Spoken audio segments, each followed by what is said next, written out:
Alright, you guys, this is our week 14 wrap-up video, and this is when we're really starting to get into the biological chemistry. As we are starting to wrap up the semester and get into this biological chemistry, you might start to feel, well, maybe you already feel overwhelmed, but it might feel like a lot.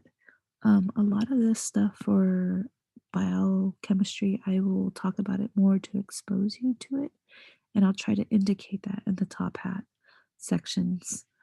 Um, but let's go through week 14. Okay. Um, and so this question came up: would you classify the following compound as a carbohydrate? I actually ended up changing the points on this one. I made it 100% participation because um, I yeah, this is a tricky one because I thought the OH should be on the carbon, and I think some of you thought that too, to classify it as a carbohydrate. But remember, carbohydrates have a ketone, so this has a ketone, and or an aldehyde functional. Okay, so carbohydrates either have that ketone functional group like we see here, or an aldehyde functional group, and then several hydroxy groups, so these OHs. So I wouldn't give this to you on a test. And again, I changed the points to be participation because it's unclear to me if every carbon has to either be part of the ketone or aldehyde and then have a hydroxy group, or is it just enough to have some hydroxy groups in addition to that aldehyde or ketone? All right, so some of you guys were asking about that DNL stereochemistry in carbohydrates.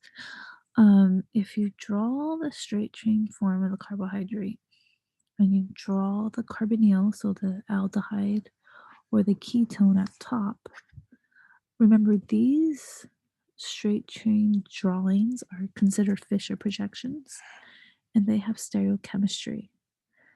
So if the last chiral carbon, and remember a chiral carbon is a carbon that has 4 different groups attached to it, like this carbon here. That's considered a chiral carbon. This is not a chiral carbon because it's attached to 2 hydrogens, so that's the same group. This is not a chiral carbon because it has 2 bonds to oxygen. Okay. So if we look at the last chiral carbon, it's usually the second to the last carbon, and the hydroxy group, the OH group, is on the left. It's an L. If the hydroxy group is on the right, it's a D. Okay. Here's glucose. Again, we draw the aldehyde or ketone at the top. This is not a chiral carbon, but this is a chiral carbon, this is a chiral carbon, this is a chiral carbon, and this is a chiral carbon, but this one is not. Again, it's usually the second to the last one. If the OH group is on the left, it's L. If it's on the right, it's a D. Okay, so that's the D and L stereochemistry. This was a question. So when this cyclic structure is formed, so when we go from that straight form to a ring form, the oxygen atom on carbon 1 could either end up on top of the ring or below the ring. When the oxygen ends up above the ring, how do we refer to the structure of the carbohydrate? Okay, that's a wordy question, but there should be a figure to go with it. Okay, so again, if we start in the middle on this figure, here's our straight chain glucose. We can go to the left or right. It's starting to form a ring. And here, the oxygen atom ended up below the ring that was formed. When it ends up below the ring, we call this alpha. It's opposite of this CH2OH, of this carbon 6. This is above the ring. This one's below. When they're opposite, it's alpha. We can go the other way, again, starting from our straight chain glucose as the ring starts to form.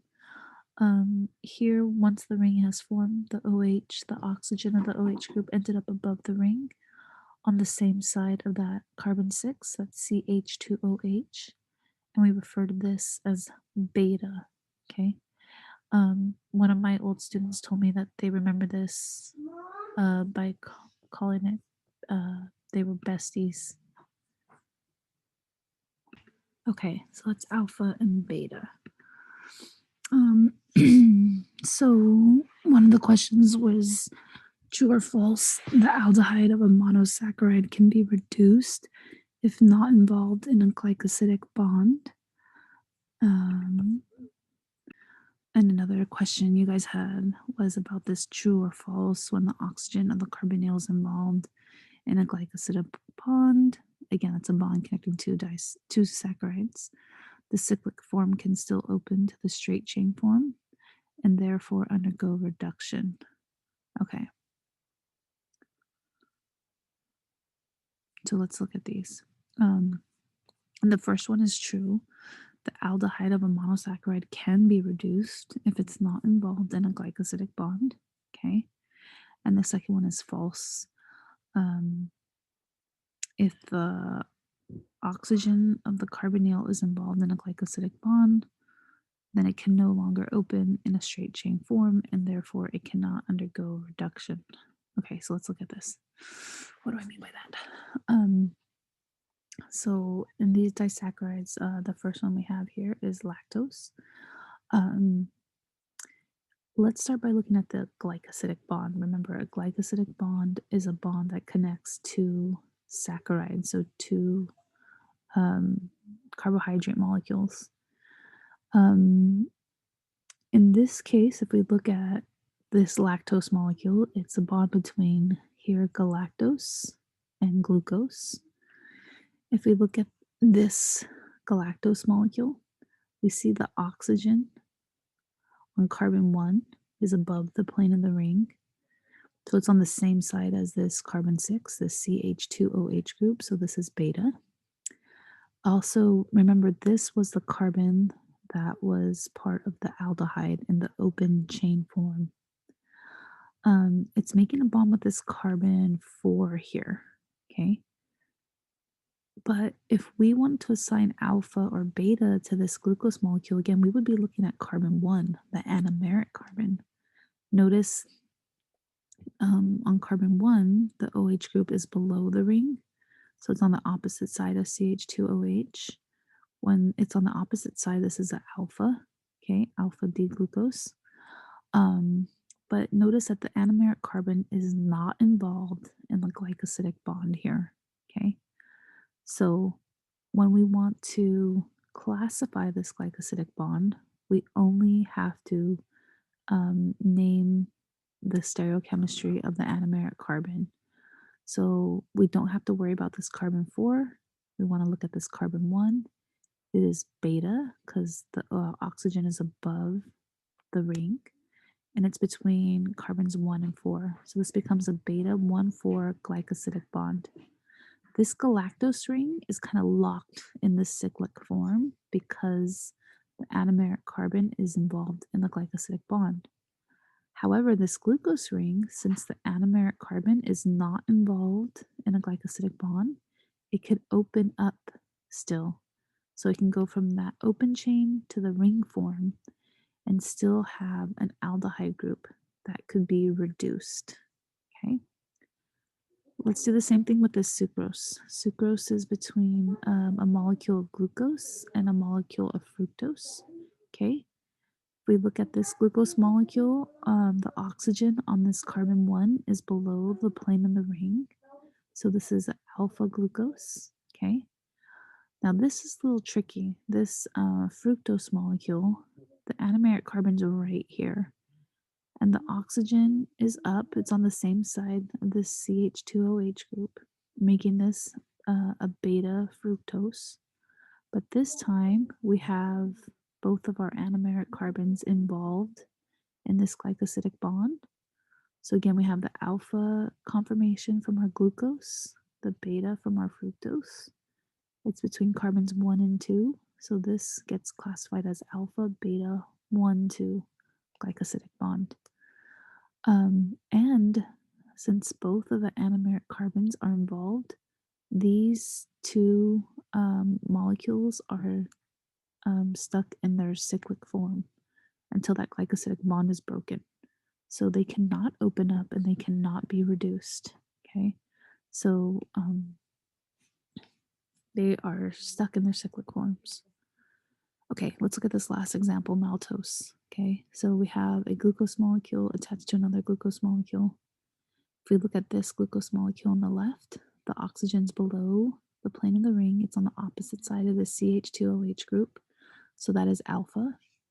On this right side glucose molecule, the OH group is above the plane of the ring.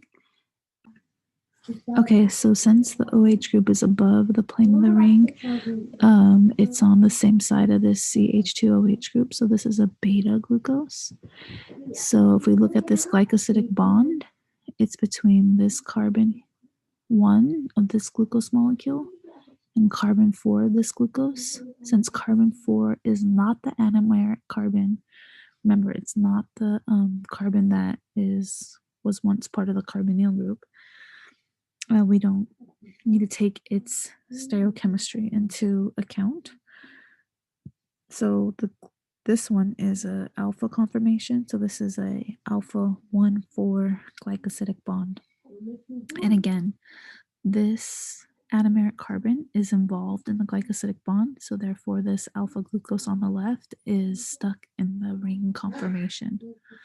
However, this beta glucose on the right side, the anomeric carbon is not involved in a glycosidic bond, so it can go from the open chain to the ring form. It can open up and close, so it can switch from beta to alpha. It can open and switch and be either. Okay. And you guys, I know that this is not the most straightforward thing. You're gonna have to practice and try to identify some molecules of alpha and beta. Okay. So those are disaccharides. Now we're getting into these polysaccharides. And the two main things I want you to know for polysaccharides, again, is when we have several of these glucose molecules, in this case, stuck together. There's different types of glycosidic bonds. So this has alpha 1,4 glycosidic bonds. We have these branching points, which are alpha 1,6 glycosidic bonds. So this is an example of polysaccharides being used for storage. Storage of what? Storage of energy, storage of fuel, of glucose. Okay, so notice this is called amylose. And that is part of starch, and it's all alpha 1,4 glycosidic bonds. Glycogen is how we store, excess glucose. It's an important source of fuel in our bodies. And so it also has alpha 1,4 bonds, but it also has these branching points like we talked about. So it can form these granules. And so that's glycogen. In a lot of plants, the other really important role of polysaccharides is structure. Okay, so storage of energy and structure are what polysaccharides are used for. Storage and structure. Okay, so cellulose is also a polymer of glucose. Really interesting, right? But we can't digest it. And that's because the glycosidic bonds between the glucose molecules are beta 1,4. Notice we didn't have any beta 1,4 over here. We had alpha 1,4 and alpha 1,6. But we don't have the enzymes to break a beta 1,4 glycosidic bond.